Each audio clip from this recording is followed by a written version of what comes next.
Assalamualaikum warahmatullahi wabarakatuh. Selamat pagi, selamat siang yang hadir di acara ini. Yang terhormat kepada Bapak Wali Kota Balikpapan, Bapak Haji Rahmat Masud, SEME, juga yang terhormat Kepala Perwakilan Bank Indonesia Provinsi Kalimantan Timur, Bapak Tutu SH Cahyono.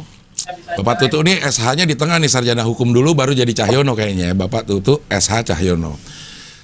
Terus juga yang terhormat Kepala Perwakilan Bank Indonesia Balikpapan, Bapak Sri Darmadi Sudibyo, dan Ketua Dekra Nasda Balikpapan, Ibu Hajah Nurlena Rahmat Masud.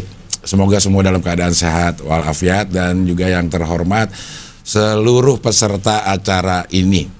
Saya bangga sekali bisa hadir di acara ini, dan lebih bangga lagi begitu melihat tampilan yang dilakukan oleh BI Balikpapan ini. Melaunching sebuah acara digital tidak mudah karena tampilannya pun harus bagus, dan saya lihat ini sih udah setara TV ini, penyelenggaraannya luar biasa, kontennya juga bagus-bagus, jadi pas lah kalau Balikpapan melaunching sesuatu produk digital dengan tampilan yang seperti ini. Karena beberapa kali saya ikuti acara-acara event virtual yang ngomongin digital tapi secara tampilan kayaknya nggak digital banget. Ini salah satu yang terbaik yang pernah saya ikuti, makanya mari kita berikan apresiasi yang sebesar-besarnya untuk acara ini. Dan di kesempatan pagi hari ini saya akan memandu diskusi dengan dua narasumber yang sangat luar bioskop. Ya benar ya. Saya tidak akan memberikan panjang-panjang CV-nya karena mungkin akan habis waktu saya untuk membacakan CV dengan prestasi yang luar biasa dari dua narasumber. Yang pertama ada Ibu Hajah Amalia Jayanti Abdullah, SEBBA. Ya, beliau adalah CEO dari Amalia Group dari tahun 2003.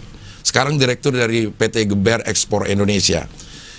Karirnya luar biasa dan pendidikannya juga sangat mendukung, karena pernah kuliah di Australia di Edith Cowan University di jurusan International Business dari 2001 sampai 2004. Waduh, ini jurusan bisnis internasional tapi mau masuk ke UMKM, ini sangat luar biasa. Mudah-mudahan bisa membawa UMKM menjadi lebih besar lagi.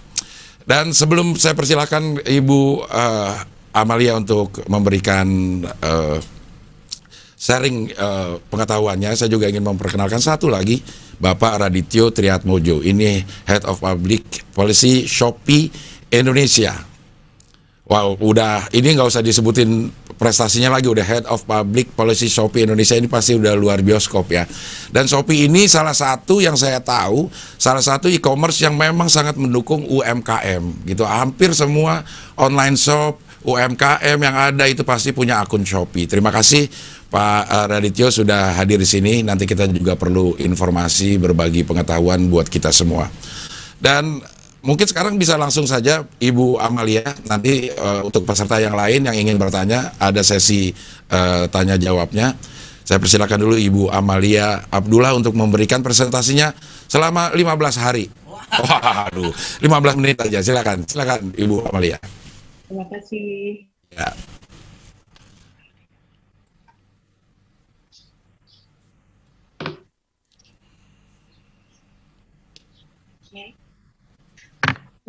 Bisa dibantu slide-nya?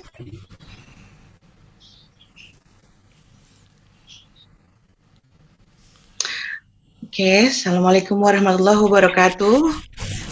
Alhamdulillah, wassalatu wassalamu ala rasulillah, Sayyidina Muhammad ibn Abdillah, amma ba'du. Yang terhormat Kepala Bank Indonesia Kalimantan Timur, Bapak Tutuk SH Cahyono. Yang kami hormati Kepala Bank Indonesia Balikpapan, Bapak Sri Darmadi Sudibyo. Yang kami muliakan Bapak Wali Kota Balikpapan, Bapak Rahmat Masud, serta narasumber Mas Radityo, Cing Abdel, moderator, dan para pemirsa talk show UMKM Tangguh Indonesia Tumbuh. Pertama-tama izinkan saya memperkenalkan diri saya Amalia Abdullah, merupakan founder komunitas UMKM Go Ekspor, Geber Ekspor Indonesia. Bapak dan Ibu di seluruh dunia saat ini kita tengah berjuang mengatasi pemulihan ekonomi akibat dampak pandemi COVID-19. Prospek pasar dan ekonomi negara berkembang juga diperkirakan masih turun untuk tahun 2021, terutama di negara-negara Asia. Next. Akan tetapi, alhamdulillah ekspor Indonesia selama masa pandemi telah meningkat tajam, bahkan telah mencatatkan rekor tertinggi sepanjang sejarah, yaitu sebesar 21,42 miliar US dollar. Sementara secara kumulatif, ekspor Januari sampai Agustus 2021 mencapai 142,01 miliar US dollar, yaitu naik sebesar 37,77% dibandingkan ekspor Agustus 2020 year on year. Next. Di tingkat nasional, prestasi capaian tertinggi ekspor Indonesia diraih oleh Provinsi Jawa Barat sebesar 11,01 miliar US dollar. Kemudian Jawa Timur di 7,36 miliar US dollar dan Riau di angka 6,05 miliar US dollar. Hal ini dipicu oleh pulihnya permintaan global yang diikuti meningkatnya harga komoditas telah membuat neraca perdagangan mengalami surplus secara konsisten. Pada masa pandemi ini, UMKM merupakan salah satu sektor yang terdampak secara negatif. Namun sisi positifnya, terdapat akselerasi pemanfaatan teknologi digital serta meningkatnya keterlibatan UMKM dalam pasar digital sehingga dapat memperluas pangsa pasar produk-produk UMKM. Seperti yang telah kita pahami bersama, UMKM merupakan pilar terpenting dalam perekonomian Indonesia. Jumlah UMKM saat ini mencapai 64,2 juta dengan kontribusi terhadap PDB sebesar 61,07% atau senilai 8.573,89 triliun rupiah.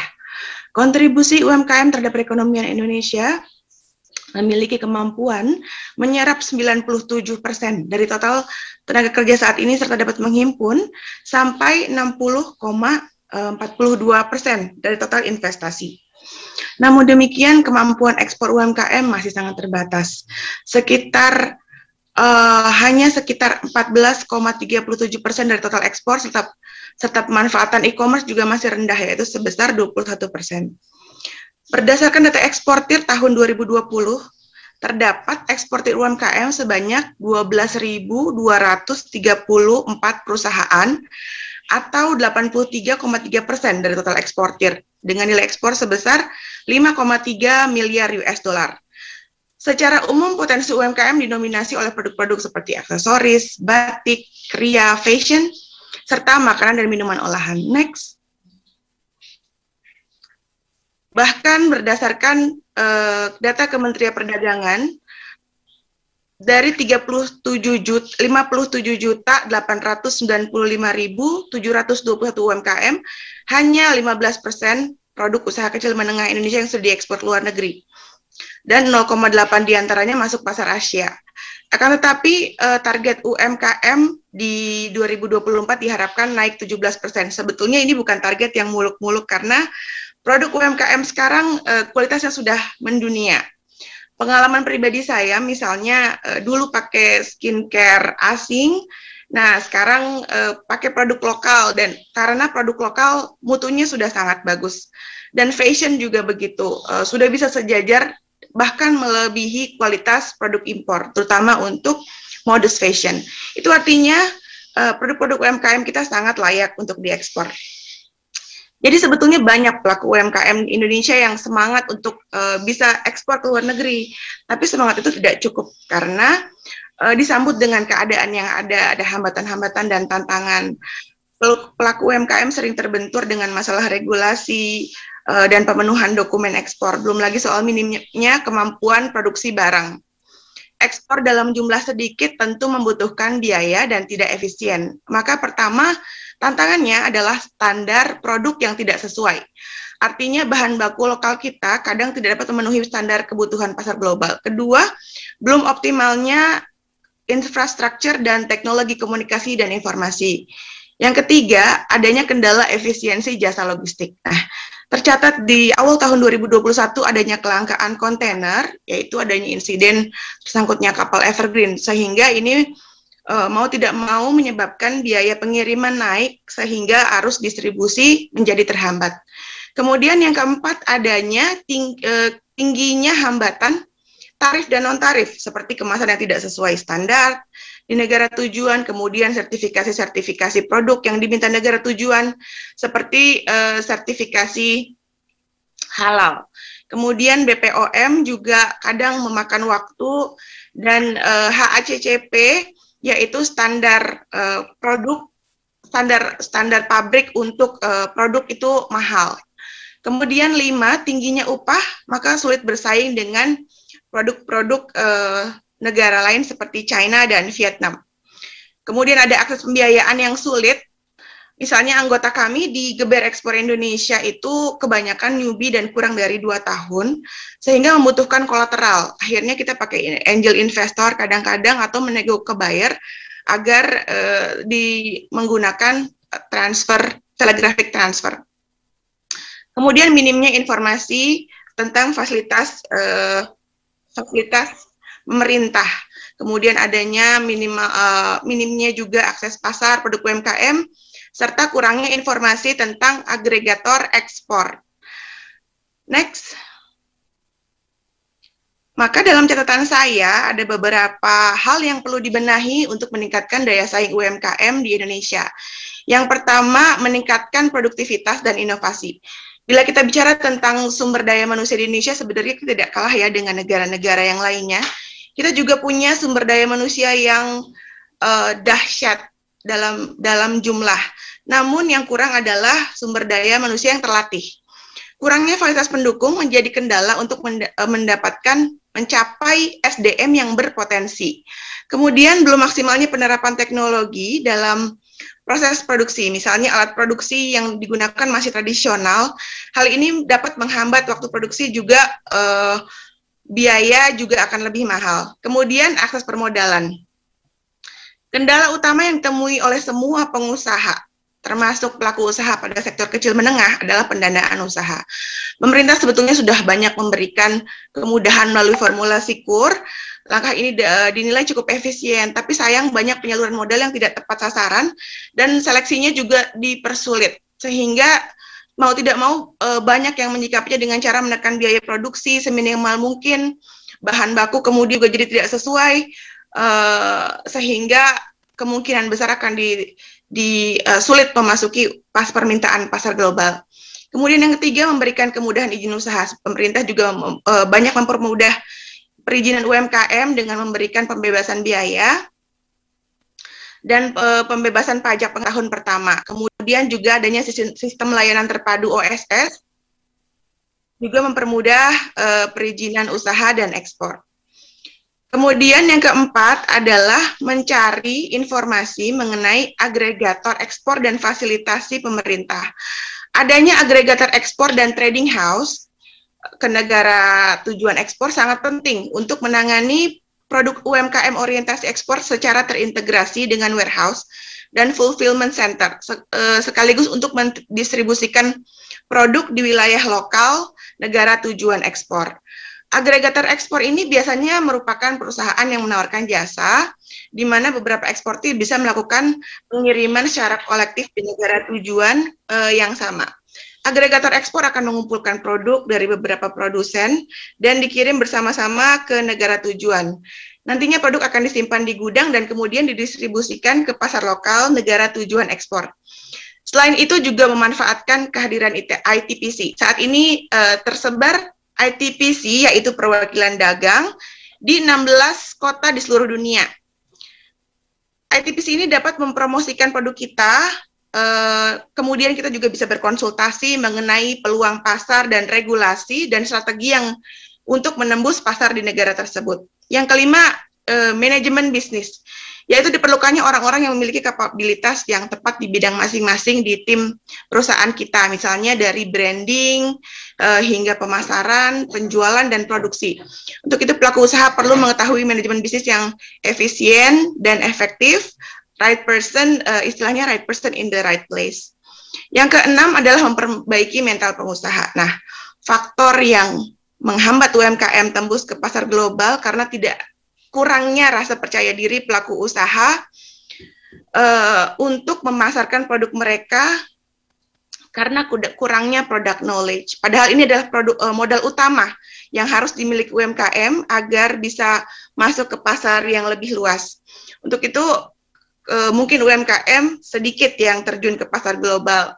Hal ini juga perlu dibenahi dengan baik oleh pemerintah, tentunya oleh pengusaha itu sendiri. Jangan selalu menunggu pemerintah dan fasilitasi. Kemudian untuk pemerintah bisa mengadakan pembinaan, dan untuk UMKM juga memberikan wadah promosi seperti kesempatan UMKM untuk mengikuti pameran internasional, sehingga terbuka luas pemikiran dan ide-ide yang bisa diterapkan di produknya, misalnya di kemasan yang kreatif, sehingga kita bisa meniru kemasan-kemasan produk di negara-negara maju. Pelaku usaha juga harus bisa menyesuaikan produk dengan selera pasar yang dibidik, mulai dari desain produk, preferensi konsumen, kemudian juga mengenai standar produk dan kebijakan perdagangan yang berlaku. Pengusaha juga harus bisa mengubah mindset kerja menjadi aktif, agresif, dan kreatif. Dari awalnya kita hanya menunggu pembeli, kemudian kita menjadi jemput bola gitu ya, menjemput pembeli, sehingga kita bisa mempunyai resiliensi yang tinggi. Kalau gagal bangkit lagi, dan seterusnya. Next. Untuk itu, sebagai penutup, ada 5 hal yang perlu dipersiapkan UMKM untuk dia ekspor. Pertama adalah kelengkapan administrasi seperti kantor, company profile, atau melalui website sebagai company profile kita secara online. Kedua, mempersiapkan legalitas, yaitu SIUP, NIB, dan sertifikasi-sertifikasi. Kemudian persiapan produk. Produk apa yang akan kita ekspor, kemana negara tujuan dengan menggunakan market intelligence. Nah, sambil mempersiapkan persyaratan yang 2 persyaratan di atas, pelaku usaha sebelumnya harus dapat mengetahui ketentuan persyaratan internasional atau permintaan pasar luar negeri, misalnya kualitas, pengemasan, pelabelan, penandaan, dan waktu pengiriman. Pengusaha juga harus bisa mengkalkulasi biaya-biaya yang diperlukan dari ongkos produksi sampai pemasaran, sehingga bisa menetapkan harga jual produk yang fair price, yang baik ya. Selain itu, pengusaha juga harus bisa memastikan produksi bisa continue. Jangan pertama kali UMKM mendapatkan pesanan, kemudian selanjutnya tidak bisa continue gitu. Kemudian juga mampu menjaga produk sesuai dengan pesanan dan spesifikasi yang diminta. Kemudian nomor 4, kita harus mengetahui alur ekspor. Salah satunya belajar mengenai term of payment, misalnya penerimaan LC. Yang kelima, dengan memanfaatkan teknologi melalui jalur pemasaran global, melalui website, melalui e-commerce sebagai agregator ekspor. Demikian insight dari saya, semoga UMKM tambah semangat untuk mengekspor produk yang inovatif dan bernilai ekonomis yang tinggi. Harapan saya, dengan pengembangan kapasitas dan kualitas produksi pelaku UMKM di kota Balikpapan, Kalimantan Timur, bahkan seluruh Indonesia semakin meningkat, sehingga mampu bersaing di pasar global. Sekian yang dapat saya sampaikan. Wallahul muwaffiq ila aqwamit thoriq. Wassalamualaikum warahmatullahi wabarakatuh. Waalaikumsalam warahmatullahi wabarakatuh. Terima kasih Mbak Amalia yang sudah memberikan pemaparannya. Banyak pasti yang akan ditanya, tapi sabar dulu ya Mbak Amalia, jangan kemana-mana karena kita akan mengikuti dulu pemaparan dari Mas Radit ini, Mas Radityo Triatmojo. Tapi sebelum kita mendengarkan pemaparannya, ada video yang bisa Anda nikmati dulu.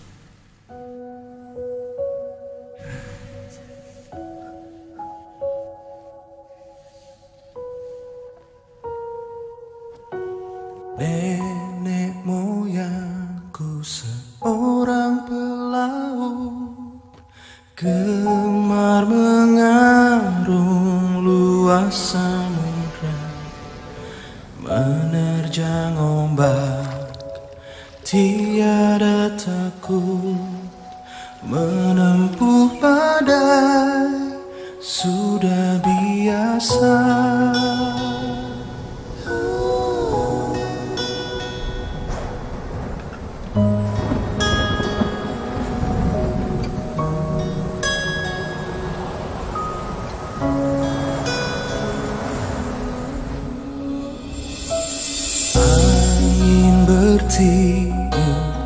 layar berkembang, ombak berdebur di tepi pantai.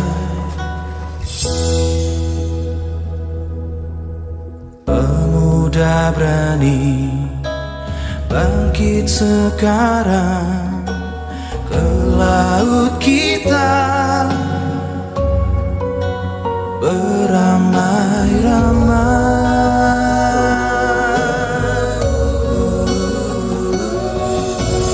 Nenek moyangku seorang pelaut, menempuh badai sudah biasa.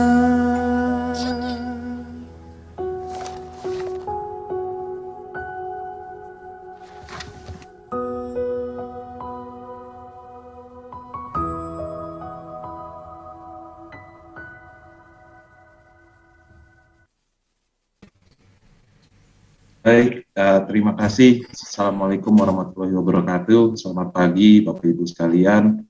Terima kasih Cing Abdel untuk intro terhadap videonya. Itu adalah video singkat kita tentang salah satu UMKM lokal Indonesia, Polenzo, yang berhasil melakukan ekspor melalui Shopee ke beberapa negara Asia Tenggara hingga Brazil. Gitu. Saya juga ingin menyapa salam hormat saya buat Bank Indonesia Perwakilan Kalimantan Timur dan Balikpapan, serta yang terhormat Bapak Wali Kota Balikpapan Pak Rahmat Masud, dan juga narasumber Bu Amalia Abdullah. Perkenalkan, nama saya Radityo Triatmojo, saya adalah Head of Public Policy Shopee Indonesia, dan ingin share sedikit juga bagaimana biar teman-teman UMKM yang di sini gitu ya memiliki peluang dan juga mendapatkan strategi kira-kira apa sih yang bisa dilakukan gitu sebagai UMKM lokal sehingga bisa berjualan hingga ke mancanegara melalui Shopee. Jadi kita benar-benar dapat menjadi UMKM yang tangguh dan menjadikan Indonesia yang tumbuh. Next.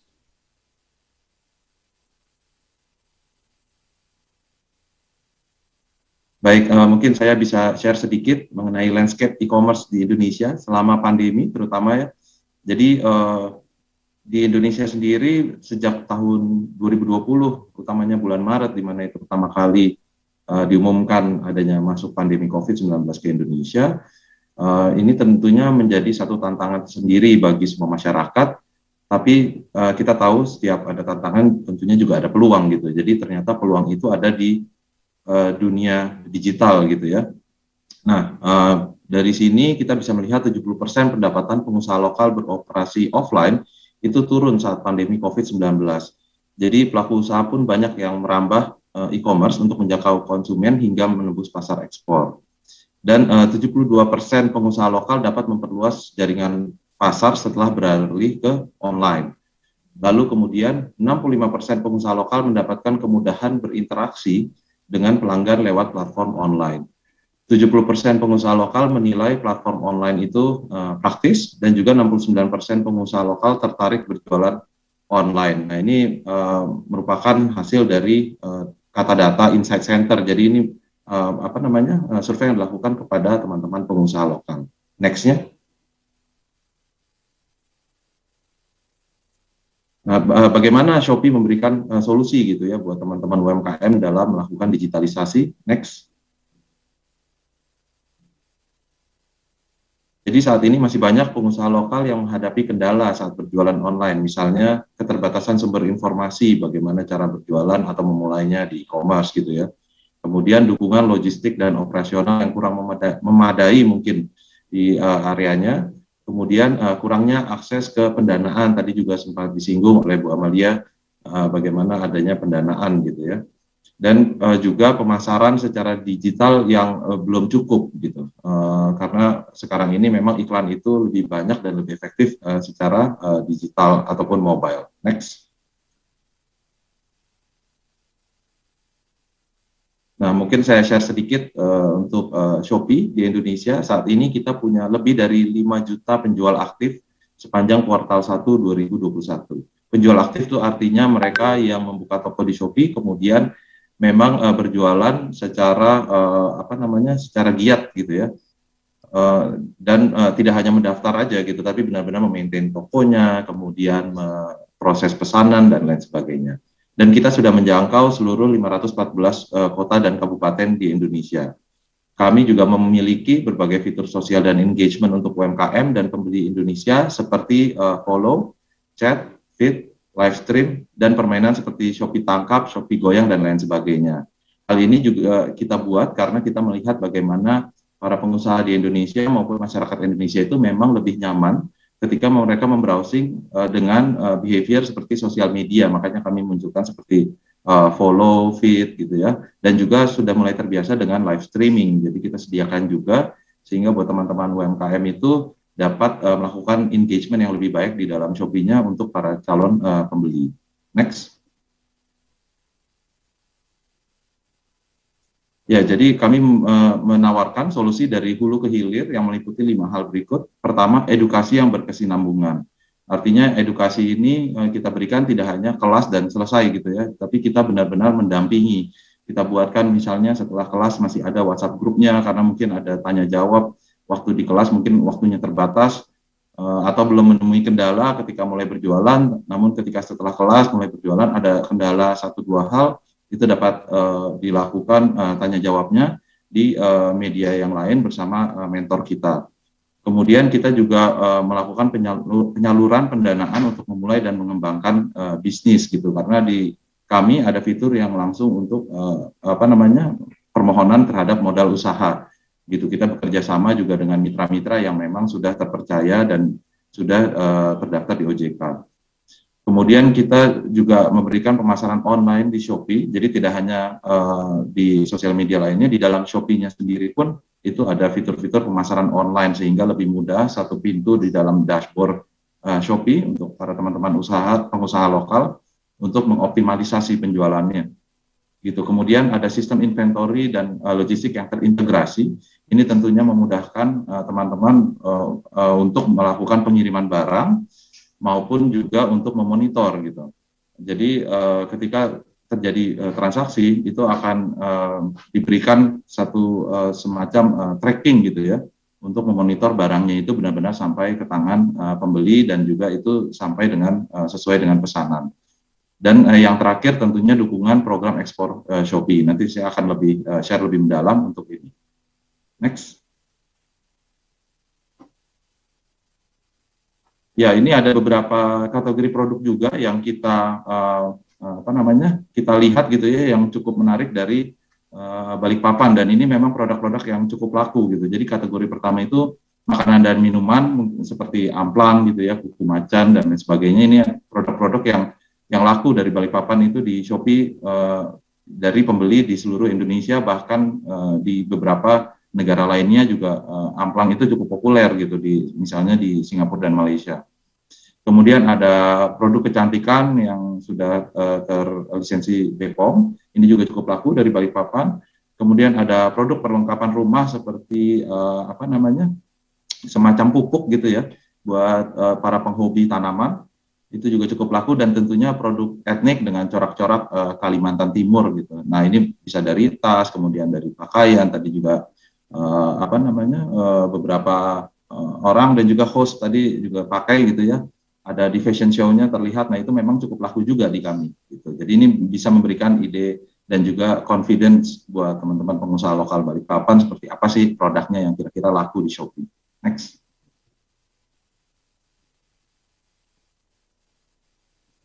Nah, terkait ekspor, seperti apa sebenarnya potensi pasar global untuk teman-teman UMKM lokal gitu, termasuk UMKM di Balikpapan. Next.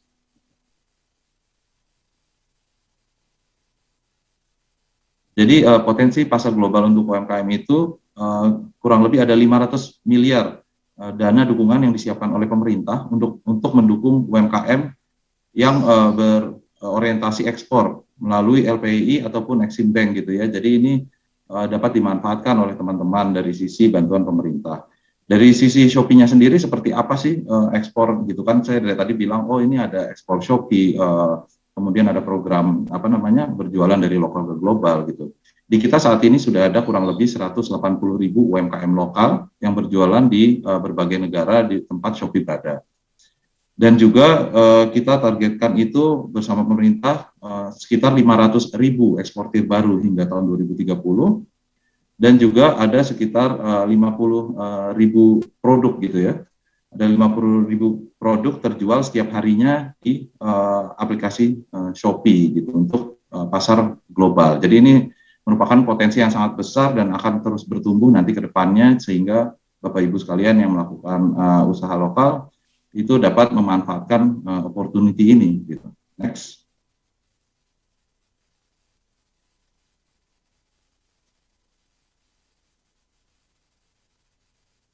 Nah, untuk detail program ekspor Shopee di sini saya akan share secara sekilas ya. Nanti mungkin kita juga bisa lanjutkan di question and answer. Next.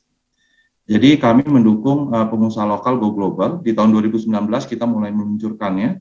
Kemudian kita saat ini juga sudah mendapatkan pertumbuhan sekitar 6 kali penjualan ekspor dari bulan Juni ke Januari 2021. Jadi ini adalah pertumbuhan yang luar biasa. Dan ini pembuktian bahwa produk lokal kita memang digemari oleh negara-negara lain gitu. Di mana aja sih negaranya, itu seperti Malaysia, Singapura, Filipina, Thailand, Vietnam, bahkan kita yang terbaru itu Brazil dan Meksiko gitu. Jadi siapa sangka gitu ya, produk dari Balikpapan gitu ternyata dapat digemari oleh tidak hanya di Asia, bahkan sampai Amerika Latin. Jadi benar-benar lintas global gitu ya, lintas globe, jadi melintasi bumi gitu. Untuk produk lokalnya ini ternyata ada penggemarnya juga gitu. Dan saat ini sudah 1,5 juta produk terjual hingga Februari 2021 tahun ini melalui program ekspor Shopee. Jadi ini juga untuk menunjukkan memang sangat digemari, dan juga peluang itu benar nyata adanya, kita harus percaya diri gitu kalau memang produk lokal kita itu memang membanggakan. Next. Nah, untuk prosesnya sendiri itu juga sangat mudah, dan kita juga memiliki support gitu ya buat teman-teman. Jadi misalnya untuk pendaftaran toko dan produk itu tidak sulit, itu cukup menggunakan dashboard yang sama dengan berjualan di domestik. Kemudian ada jasa penerjemahan bahasa juga, jadi tidak perlu bolak-balik misalnya buka Google Translate, kemudian masukkan di deskripsi gitu, karena sistem kita juga sudah memungkinkan. Ya, karena mungkin kalau berjualan di Singapura dan Malaysia cenderung lebih mudah ya, tapi ketika berjualan di Vietnam ataupun Brasil yang bahasa Portugis, mungkin kita nggak terlalu familiar. Nah, makanya dari sistem kami juga akan membantu gitu untuk melakukan deskripsi, judul produk, dan lain sebagainya. Dan satu sistem ini juga menggabungkan untuk termasuk pengirimannya, jadi pengantaran, sorting, dan logistik itu semua di dalam satu sistem, baik itu untuk market yang domestik, apabila Bapak Ibu punya konsumen yang domestik, maupun yang luar negeri gitu. Jadi tidak perlu banyak tidak perlu banyak program yang dipelajari gitu. Jadi sangat mudah. Next. Nah, kiat-kiat apa sih yang bikin teman-teman eksportir, UKM eksportir yang sudah sukses selama ini gitu ya, melalui onboarding di e-commerce, utamanya di Shopee. Next ya. Jadi pertama akan melalui edukasi dan pelatihan melalui kampus Shopee untuk UMKM. Jadi proses ini adalah proses pengajaran dari hal-hal yang mendasar gitu ya, tentang bisnis, kemudian administrasi dalam e-commerce, maupun juga secara sistem operasional. Kemudian setelah lulus dari sana, lulus itu dalam arti sudah membuka toko untuk domestic market di Indonesia, kemudian tokonya sudah rapi, pesanan yang diterima itu dapat diproses dengan baik. Nah, setelah itu kita pantau dan kita berikan kesempatan untuk mendaftar ke pelatihan program ekspor, di mana di sini ada workshop yang diberikan oleh tim kami. Misalnya kita share tentang kebijakan di negara tujuan gitu ya, ketentuannya, dan juga hal-hal administratif baik dari platform kita untuk menjaga bagaimana produk itu boleh keluar dan juga boleh diterima. Karena dalam ekspor itu pertama dari Indonesia itu mengizinkan sebuah produk untuk dijual keluar, dan dari negara tujuan itu mengizinkan produk itu dibeli ataupun masuk ke dalam negaranya. Gitu. Dan quality control juga kita lihat, karena kembali lagi ketika kita berbicara ekspor, kita juga membawa nama Indonesia di sana. Jangan sampai nanti ada keluar stereotype gitu ya, wah kalau beli di Indonesia nanti barangnya nggak bagus, jelek, packingnya hancur dan lain sebagainya. Makanya kita juga melakukan QC bersama-sama dengan pengusaha lokal gitu. Dan juga sistem pengiriman produk itu juga kita mudahkan melalui gudang ekspor Shopee. Jadi cukup melakukan pengiriman secara domestik dari pengusaha lokal ke gudang kita. Nanti kita bantu dari sisi sorting dan juga forwardingnya ke negara tujuan, hingga di negara tujuan pun akan kita bantu sampai memastikan itu sampai ke tangan pembeli. Next. Nah, faktor-faktor sukses di dalam program ekspor ini itu meliputi dua, jadi pertama internal dan juga eksternal gitu ya. Jadi internal itu peningkatan traffic atau exposure toko Shopee luar negeri. Jadi ada bisa menggunakan voucher di luar negeri, kemudian penggunaan iklan di luar negeri, dan juga mengikuti flash sale dan campaign lainnya di luar negeri gitu. Jadi biasa mungkin ikut di sini ada misalnya 10-10 yang sekarang sedang berjalan gitu ya. Nah di sana juga ada 10-10 dan itu campaign terpisah dan itu bisa mengikuti juga termasuk vouchernya, gratis ongkir, cashback dan lain sebagainya gitu. Kemudian melakukan pengecekan harga produk di luar negeri. Nah ini juga biasanya kita assist di awal untuk berapa sih harga yang kompetitif di sana, apakah kemahalan atau kemurahan justru gitu. Jadi kadang-kadang kemurahan juga nggak bagus juga karena menunjukkan wah ini image-nya terkesan murahan barangnya gitu. Nah seperti apa jadinya untuk mengeset sebuah harga dari produk lokal di luar negeri. Kemudian memanage tokonya dengan baik. Memanage itu artinya misalnya fotonya harus bagus, deskripsinya jelas gitu ya, dan juga memproses pesanannya juga sesuai dengan waktu gitu. Terus meningkatkan kualitas produknya gitu. Nah ini yang harus dijaga tentunya, menjaga tidak hanya brand teman-teman UMKM lokal gitu, tapi juga menjaga nama Indonesia sekali lagi. Gitu. Bagaimana kualitas ini kalau memang sudah dibeli dengan kualitas seperti ini, besok jangan sampai misalnya lemnya diganti jadi kurang bagus. Nah itu nggak boleh gitu, karena di luar negeri itu tentunya cukup sensitif dalam melihat kualitas barang, dan pastinya foto produk yang menarik karena e-commerce itu semua berawal dari foto gitu ya. Produknya itu kan tidak bisa dipegang, jadi fotonya itu harus benar-benar bagus. Kalau misalnya berjualan pakaian, itu pakaiannya jangan digeletakin di lantai gitu, harus diatur yang sedemikian rupa menarik. Dan faktor eksternalnya adalah mengecek produk yang dijual dengan regulasi luar negeri. Ini tentunya bisa kita bantu juga, apa yang boleh, apa yang dilarang, termasuk dari materialnya juga. Biasanya mereka cukup sensitif. Materialnya misalnya Singapura itu plastik-plastik tertentu itu tidak boleh gitu ya, karena plastik itu biasanya ada di misalnya kancing baju gitu. Pada umumnya sih boleh, tapi ada beberapa yang tidak boleh, itu nanti kita bisa sampaikan di kelas khusus ekspor. Dan juga yang lebih penting adalah trennya, populer, apa yang lagi populer di luar negeri gitu. Misalnya di Malaysia mungkin ada kerudung yang bentuk tertentu yang populer, yang mungkin berbeda dengan pasar Indonesia gitu. Nah itu juga perlu disikapi ataupun perlu dipelajari dengan baik. Next. Dan beberapa keuntungannya dalam mengikuti program ekspor Shopee itu tentunya pertama pembuatan toko luar negeri dan pengelolaan produk, kemudian pelayanan chat pembeli luar negeri ini juga kita bantu gitu. Kemudian pengiriman ke luar negerinya yang tentunya tidak mudah, tapi akan kita bantu sehingga cukup tidak menyulitkan, tidak menambah pekerjaan rumah yang terlalu banyak buat teman-teman pengusaha lokal, dan pengelolaan seller center di luar negeri. Sehingga memberikan dampak itu meningkatkan penjualan gitu ya, karena tentunya pasarnya kan lebih terbuka, nggak cuma satu negara Indonesia tapi bisa ke global. Kemudian juga gratis biaya keluar yang akan ditanggung oleh kami, kemudian juga mudah karena semua sistemnya itu terintegrasi dengan baik. Next. Ya ini salah satu contoh UMKM lokal juga. Ini Koyu ini dari Mbak Reni ini, dia selama pandemi justru mengalami peningkatan 70% penjualan, dan dia memiliki sekarang kalau mungkin selama pandemi banyak yang kehilangan pekerjaan, tapi Mbak Reni justru malah mempekerjakan gitu ya lebih dari 100 karyawan baru gitu, karena ini beliau mengikuti edukasi yang kita berikan serta tips trik untuk melakukan ekspor. Mungkin itu dari saya, Cing Abdel, nanti diteruskan dengan question and answer. Terima kasih. Assalamualaikum warahmatullahi wabarakatuh. Waalaikumsalam warahmatullahi wabarakatuh. Terima kasih Mas Radit pemaparannya.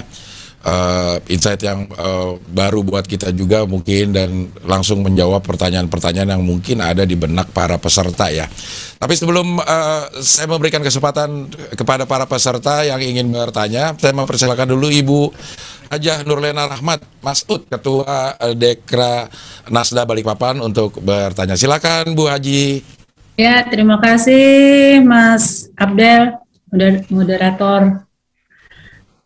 Saya ingin bertanya kepada Mbak Amelia dan Mas Radityo ya.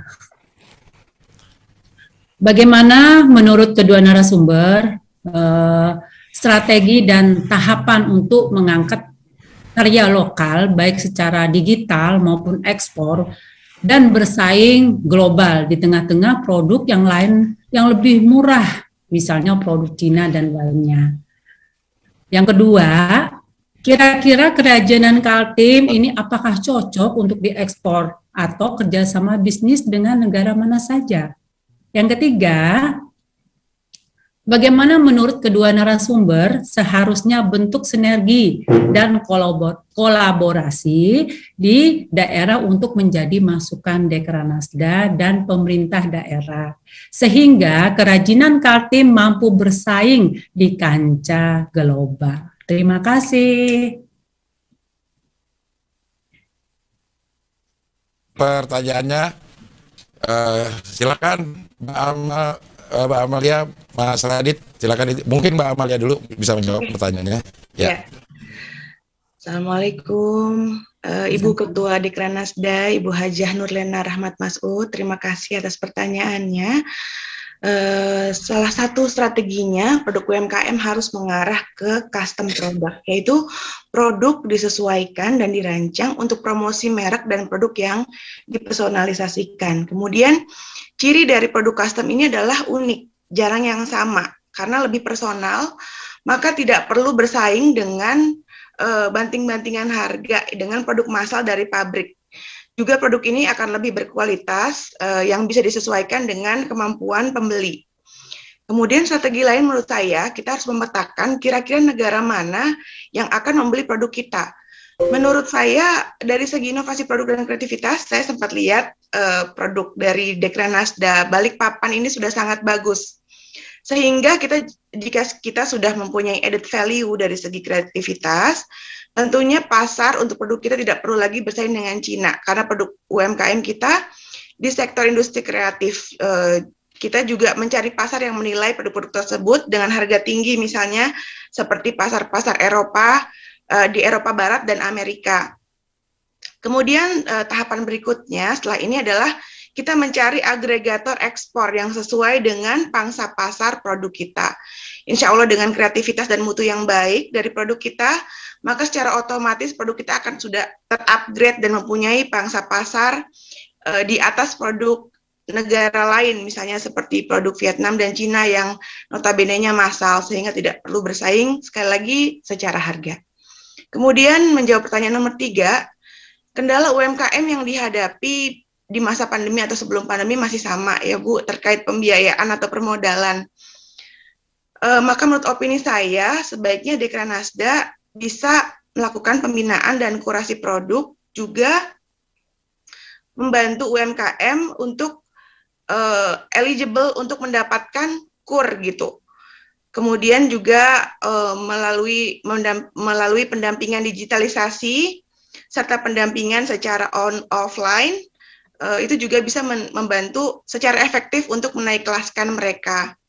Kemudian satu lagi Bu, di antara sekian banyak syarat-syarat untuk masuk ke pasar global untuk produk UMKM makanan, salah satunya adalah sertifikat halal. Nah, mungkin Dekranasda bisa bekerja sama dengan Dinas Koperasi dan UMKM untuk membantu para pelaku usaha yang baru mulai ini untuk mendapatkan sertifikasi produk halal, sehingga mereka akan berkesempatan untuk ekspor di kemudian hari, karena produk ini banyak menjadi syarat masuk ke negara-negara, bukan hanya OKI, tapi juga ke kelas internasional.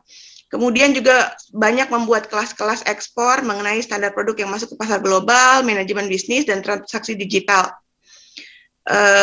Karena biasanya UMKM sudah mendapatkan pasar, maka bingung gimana caranya mendapatkan modal dan bahan baku. Maka perlu berkolaborasi juga dan bersinergi, misalnya bersama kelompok pengrajin supaya sama-sama mendapatkan manfaat. Demikian. Terima kasih Ibu Amalia. Mas Radit mungkin bisa langsung menambahkan jawaban dari Ibu Amalia. Sebenarnya udah cukup lengkap dari Mbak Amalia, tapi mungkin izin saya menambahkan sedikit ya untuk pertanyaan dari tadi Bu Dekranasda Haja Nurlena Rahmat Masud. Jadi untuk strategi dan tahapan bersaing di global ini sebenarnya kita alami pertama kali tahun 2019 Bu dari Shopee gitu ya, karena utamanya waktu itu memang saya langsung yang ngumpulin 10 UMKM terbaik dulu nih di Indonesia gitu ya untuk kita coba jual ke Singapura dan Malaysia. Jadi salah satu strateginya sebenarnya sebelum masuk ke bisnis strategi ataupun produk itu kita harus pastikan dulu confidence levelnya mereka. Jadi kita sering saya temui mereka itu nggak percaya diri. Baju saya ini kalah bagus misalnya sama yang dari Eropa. Terus harga juga kalah dari China. Ternyata kita itu dapat melakukan kualitas di atas China, harga di bawah Eropa. Dan ini kita langsung menyasar ke pembeli-pembeli di Singapura, terutama di area kategori daily fashion. Daily fashion itu mungkin kalau kita tahu kita beli produk-produk misalnya seperti kayak kalau saya boleh sebut merek kayak Zara gitu ya, atau yang di bawahnya Zara mungkin ada Pull&Bear dan lain sebagainya gitu, atau H&M, Uniqlo. Nah ini teman-teman di Bandung ini kan juga punya kemampuan saat itu ya. Tapi sekarang ternyata nggak cuma Bandung, dari tempat-tempat lain, dari kota-kota lain termasuk dari Kalimantan Timur juga sebenarnya yang memiliki kemampuan untuk daily fashion ini ternyata bisa gitu bersaing. Dan dengan ini mereka ternyata percaya, oh laku ya gitu barang saya ternyata. Apalagi kayak mukena, itu mukena luar biasa lakunya dari Indonesia gitu ya, di Malaysia dan Singapura juga gitu. Jadi yang pertama sebenarnya saya ingin menyampaikan ke teman-teman UMKM lokal, percaya deh barang Indonesia tuh sebenarnya bagus dan laku gitu. Yang menjadi strategi paling gitu adalah bagaimana kita sustain terhadap kualitasnya. Jangan sampai hari ini contoh kaos, misalnya hari ini berjualan dengan kualitas 30S gitu ya, biasanya kalau kaos ada istilah combat 30S. Hari ini combat 30S, terus mau margin lebih, harganya sama, diturunin jadi combat 20S yang lebih murah. Kalau boleh saya bilang lebih baik harganya dinaikkan, karena kalau global itu kualitas sebenarnya nomor satu gitu. Kualitas tidak boleh turun gitu. Kalau harga dinaikkan silahkan gitu. Nantinya tentunya akan ketemu dengan persaingan yang berbeda gitu. Mungkin desainnya juga ditambah karena kan ada value, tidak serta-merta bahan mentah aja tapi desain gitu. Nah untuk kerajinan Kaltim sendiri yang laku di Singapura itu kerupuk Bu, amplang. Karena orang Singapura itu kalau cari kerupuk lebih percaya kerupuk Indonesia gitu dibanding kerupuk dari Singapura maupun Malaysia gitu. Jadi amplang itu luar biasa lakunya gitu, dan itu masih bisa dikirimkan ke Singapura secara packaging maupun secara waktu. Jadi masih bisa dimakan gitu, tidak expired sampai di Singapura pun, dan memang boleh oleh pemerintah Indonesia mengekspor amplang dan oleh pemerintah Singapura mengimpor terhadap kerupuk amplang gitu. Jadi itu salah satu yang paling saya rasa bisa jadi salah satu unggulan gitu ya untuk ekspor dari produk Kalimantan. Dan untuk sinergi dan kolaborasi dari Dekranasda maupun UMKM lokal gitu, tentunya mungkin salah satunya kayak hari ini Bu, karena kita percaya kalau di Indonesia itu, kalau bahasa kerennya collaboration, tapi bahasa Indonesianya gotong royong kan Bu. Jadi kita harus bersama-sama Bu dari sisi Dekranasda maupun UMKM-nya dan juga kami dari sisi swasta itu kita harus mendampingi, sekali lagi mendampingi. Jadi mendampingi itu, saya juga sempat visit ke Balikpapan Bu beberapa waktu lalu, itu saya bahkan mengajar ke UMKM difabel, teman-teman UMKM difabel gitu. Dan di situ saya lihat kami dari swasta tidak memiliki kemampuan untuk kurasi masyarakat difabel yang berusaha. Saya rasa itu adalah kemampuan dari Dekranasda maupun pemerintah lokal gitu. Nah dari situ kesempatan mereka ternyata ada. Digital ini kan kalau seperti Shopee Pay mungkin inklusi keuangan Bu ya, jadi keuangan itu tidak boleh eksklusif. Tapi melalui program seperti Shopee ini, ekspor itu tidak boleh eksklusif. Jadi ini adalah inklusi pedagang global. Bagaimana menjadi pedagang global itu ternyata mudah. Tidak eksklusif hanya pemain besar, tapi pemain UMKM pun bisa. Jadi dengan cara bekerja sama melalui program-program yang yang mengarah tentunya buat membantu teman-teman UMKM. Seperti itu. Ya. Mas Radi, terima kasih jawaban yang sangat lengkap sekali dan langsung menjawab pertanyaan dari Ibu Hajah Lena. Terima kasih jawabannya, Bu Lena. Jangan pergi dulu. Iya. Sampai. Bu Lena, saya minta coba Bu Lena juga untuk memberikan testimoni singkat saja untuk membuat para pelaku UMKM ini semangat dan bisa bangga dengan produknya dan mudah-mudahan bisa bersaing di pasar global. Silakan Bu Lena. Ya, terima kasih Mas Abdel. Ya, kepada UMKM yang berada di Balikpapan, Kalimantan Timur khususnya, kita jangan patah hati ya, walaupun katanya Masnya tadi cuman kerupuk apa tadi aku lupa ya. Ini amplang gitu ya. Ternyata kita ini masih dipandang ya di luar gitu, Singapura ya. Semoga saja ada produk-produk yang lain yang lebih daripada amplang yang bisa kita jual ke luar negeri. Tetap semangat, tetap memperbaiki mutu, perbaiki kemasannya ya, jangan lupa izin-izinnya terus diperjuangkan ya. Insya Allah pemerintah Kota Balikpapan mempermudah segala sesuatunya, meningkatkan UMKM di Kota Balikpapan. Terima kasih. Ya, terima kasih Bu Hajah Lena. Dan terima kasih juga komitmennya meminta pemerintah Balikpapan untuk memberikan kemudahan, karena kalau kita lihat dari pemaparan Mbak Amalia sama Mas Radit, ini faktor eksternal lebih berpengaruh karena mereka juga udah percaya produk-produk kita sudah berkualitas, sehingga dukungan eksternal pemerintah, permodalan segala macam itu mudah-mudahan bisa memperlancar dan memperbesar volume ekspor kita. Oke, sekarang saya langsung akan berikan kesempatan kepada peserta untuk bertanya, dan ternyata nanti akan ada hadiah untuk para penanya. Kita akan pilih penanya terbaik, akan diumumkan melalui website di gerbangumkmborneo.com setelah acara selesai. Sekali lagi di gerbangumkmborneo.com kita akan pilih dan akan mendapat hadiah untuk penanya terbaik. Untuk sesi yang pertama ini saya akan bacakan dulu satu persatu, ada 3 pertanyaan di sini. Yang pertama mungkin untuk kedua narasumber ya. Apa saja program, ini untuk Mas Radit, apa saja program pelatihan dari Shopee untuk mendukung UMKM daerah termasuk Kaltim Go Ekspor? Nah, ini untuk Mas Radit mungkin.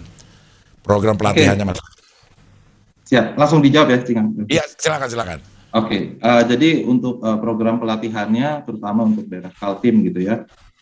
Jadi pertama kita akan mengadakan UMKM Go Online gitu, bagian dari kerjasama kita juga dengan Bank Indonesia maupun pemerintah Kota Kalimantan Timur. Dan ini kenapa kita lakukan secara online? Pertama tentunya karena masa pandemi, tapi yang kedua justru kita tidak mau menunggu kalau nanti tunggu sampai lebih mudah terbang gitu ya, karena kan kesempatan usaha itu berjalan terus argonya. Jadi kita langsung segera menjalankan itu, dan juga perlu ditunggu karena kami akan hadir juga secara fisik di luar Jawa. Sekarang kita sudah memiliki kampus UMKM dan ekspor, itu ada di Solo, Malang, Jogja, dan beberapa kota lainnya di Pulau Jawa, tapi sebentar lagi kita juga akan keluar Jawa dan doakan bisa segera juga mungkin di Kalimantan Timur. Jadi 2 hal tersebut yang akan kita bantu buat teman-teman UMKM lokal di Kalimantan Timur. Ya, Mas Rani, terima kasih ya terjawab pertanyaannya.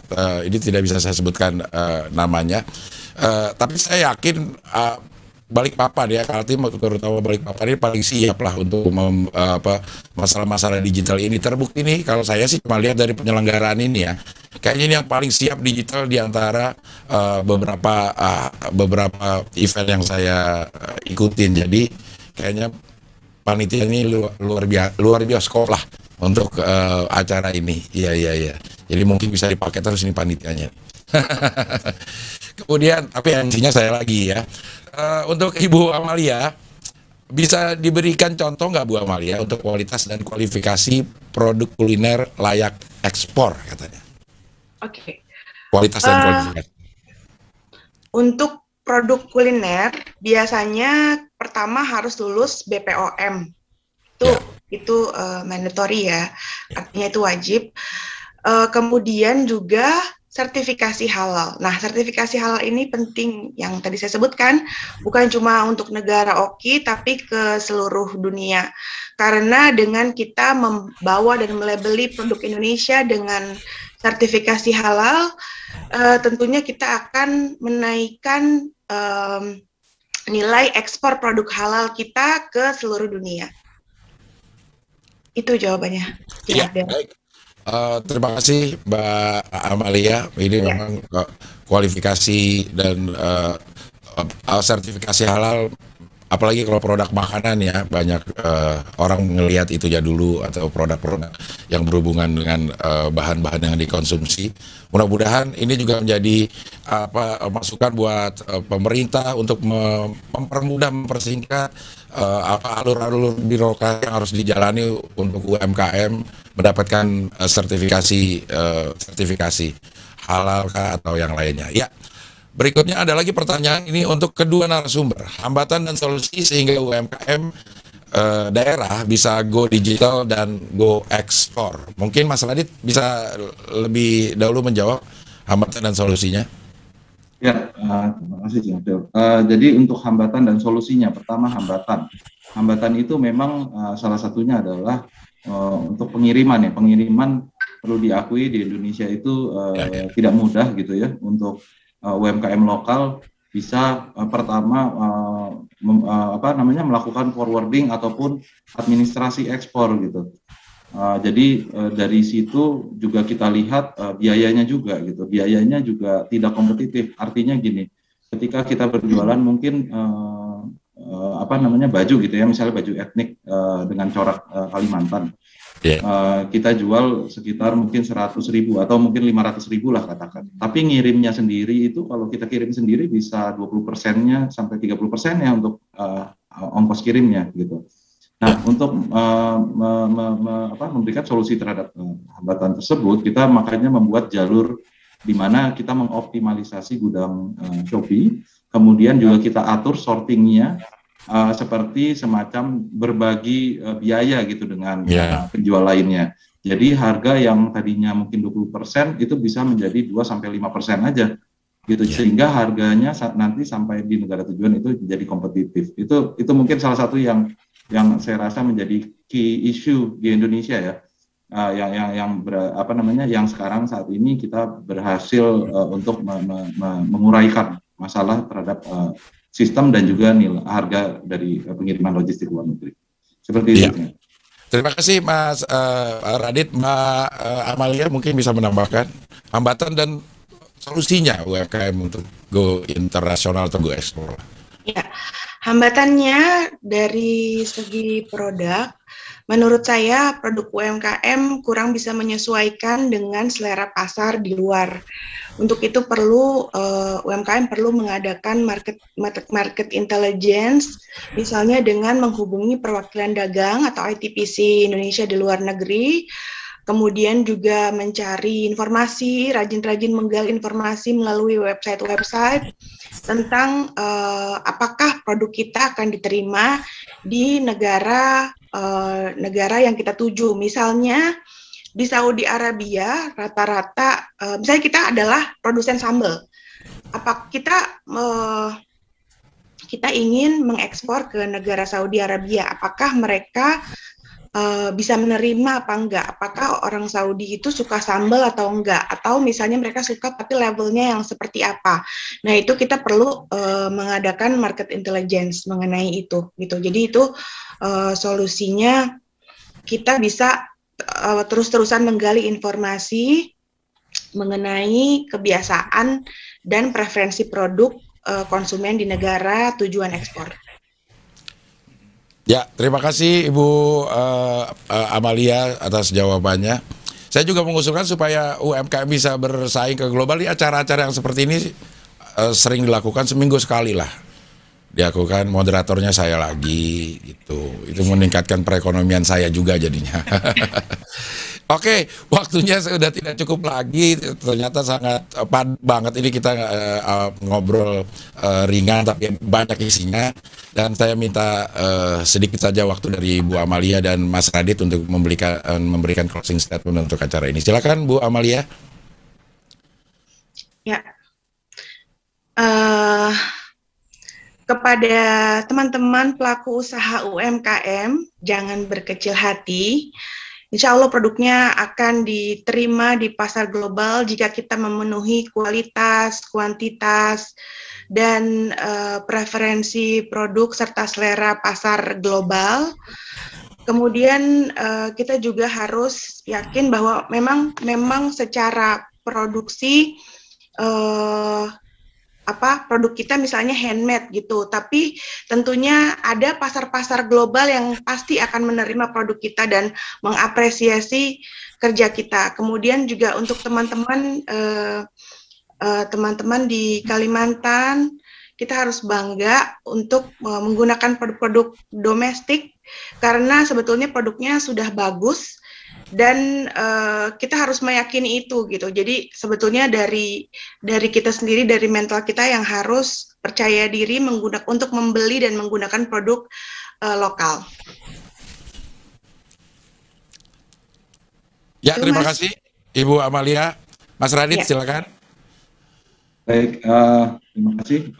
Jadi buat teman-teman UMKM lokal, mungkin saya bisa sampaikan program ekspor ini itu tidak hanya memberikan dampak ekonomi buat kalian, tapi juga ini adalah satu peluang untuk memberikan kontribusi membangun image Indonesia gitu. Dan ini disampaikannya tidak melulu harus lewat pemerintah maupun perusahaan-perusahaan besar, tapi dari hasil produk-produk Bapak Ibu sekalian gitu. Karena kalau kita lakukan ini terus, akan terbangun image yang baik dari Indonesia. Misalnya kalau kita bandingkan dengan negara lain, kalau kita beli mobil itu yang bagus Jerman, kalau kita beli pakaian itu yang bagus Prancis gitu. Jadi mungkin kita akan bangun kalau kita membeli makanan, katakanlah kalau dari Indonesia itu pasti rasanya enak, rasanya kaya gitu. Jadi image Indonesia ini juga melalui tangan dari Bapak Ibu sekalian dalam memberikan kualitas produk yang baik ke para konsumen di luar negeri. Mungkin gitu aja. Ya. Terima kasih Mas Radit, terima kasih Mbak Amalia juga sudah memberikan pemaparan dan informasi-informasi baru buat kita semua di sini. Kalau saya bisa simpulkan sedikit saja, UMKM ini yang pertama mungkin kepercayaan diri kita harus kita tumbuhkan, percaya bahwa produk-produk kita itu unik, jadi kita nggak usah mengekor mencari barang-barang yang laku di pasaran sehingga kita ngikutin dan ternyata kualitas kita juga tidak sebagus mereka. Percaya saja sama apa yang sudah kita jalani sekarang, tingkatkan produknya, dan Shopee juga hadir untuk mempermudah perluasan pasar kita. Mudah-mudahan banyak juga pihak-pihak yang terkait bisa memberikan kemudahan pemerintah, perbankan, semuanya branding kita di kedubes-kedubes di luar negeri mungkin bisa juga berpartisipasi untuk memasarkan atau memperkenalkan produk-produk kita. Kalau semuanya bisa bersinergi bersatu, mudah-mudahan lebih cepat perkembangannya dari yang sudah ada. Sekali lagi terima kasih Amalia, terima kasih Mas Radit. Tapi sebelumnya jangan pergi dulu, kita akan foto bersama dulu. Kami mohon Bapak Kepala BI Balikpapan, Bapak Sri Darmadi Sudibyo, Kepala BI Kaltim, Bapak Tutu, juga Ketua Dekranasda Balikpapan, Ibu Nurlena, untuk berfoto bersama. Ya, boleh senyum tanpa tahan. Silakan. 1, saya hitung sampai 100 ya. 98, 99, 100. Sekali lagi, 1, 2, 3. Sekali lagi katanya, 1, 2, 3. Oke, terima kasih sekali lagi dan Dan buat narasumber kita, Bu Hajah Amalia, Mas Radit dari Shopee, mudah-mudahan acara ini bisa ditindaklanjuti dengan langkah-langkah yang nyata, dan mudah-mudahan dengan acara ini bisa menambah kepercayaan diri kita semua bahwa kita bisa bersaing dengan pasar global. Sekali lagi terima kasih Mbak Amalia, Mas Radit, terima kasih sudah hadir di sini. Baik pemirsa, tuh saya ini ngerasa banget ada di TV karena ini benar-benar ya, saya tuh dari tadi ikutin acara ini berdecak kagum sama panitia karena penyelenggaraannya ini luar biasa ya. 10 tahun, 20 tahun, 30 tahun, nggak tobat-tobat. Nggak tobat-tobat. Siapa itu? 10 tahun, 20 tahun, 30 tahun nggak tobat-tobat katanya. Iya. Baru mau dipuji panitia ya ada gituan. Iya, tapi secara garis besar saya mengapresiasi banget ini buat panitia BI Balikpapan. Penyelenggaraan acara ini sungguh sangat digital sekali terasanya gitu. Enggak apa ya, dalam tanda kutip nggak malu-maluin deh launching sebuah produk digital dengan acara yang seperti ini. Teknisnya oke, gambarnya oke, kontennya juga oke, moderatornya juga oke banget. Oke, Uci dan Eca, mungkin bisa kembali ke Uci dan Eca. Ya. Makasih, Cing Abdel. Ini ada kakak ya? Iya, Cing Abdel. Ini kita satu bapak lain keluarga ya tapi ya. satu bapak beda kartu keluarga. Iya. Ini tadi keinginan Cing Abdel sudah dibaca dari Pak Tutu, tadi juga ada Pak Dibio ya, bahwa keinginannya seminggu sekali acara ini ternyata dikabulkan sekali dalam sehari itu 3 kali Cing Abdel setelah makan ya. Aduh minum obat dong. Sukses terus Cing Abdel, mudah-mudahan sehat terus ya. Sehat terus ya, Cing. Salam buat mamah Terima ya. Terima kasih. Iya. Siap. Ya, dan terima kasih. Sudah ada dapat kabar untuk program berikutnya di Bank Indonesia akan diduetkan sama Mama Dedeh ya. Terima kasih Cing Abdel, selamat istirahat dan tentunya maju terus dan tetap berkarya. Assalamualaikum warahmatullahi wabarakatuh.